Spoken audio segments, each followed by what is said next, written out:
Shalom, shalom. Thank you for tuning to the channel. Ready for Africa with Dose.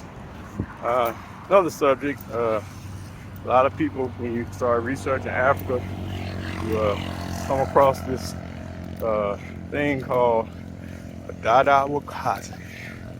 And that is basically a servant or a helper or a maid that you can get super cheap.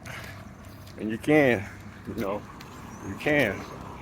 And when we first got here and we were staying in the Airbnb, this lady would come by, Salama, the lady would come by and clean.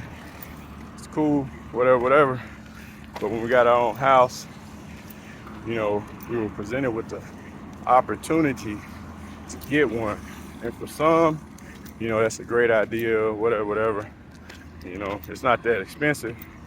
But in our situation, we didn't see it as necessary, because I'm not working, well, at least not every day.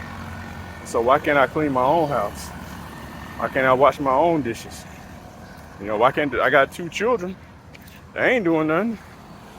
Why can't they clean the house? Why can't they wash the dishes? The thing is, it goes back to what I was talking about consumerism. You can get over here and you can create a payroll, if you will. I'm doing this, I'm doing that, I'm doing this because it's cheap. But you start doing things just because they're cheap. Things that you can do for yourself, and before you know it, you'll be headed back.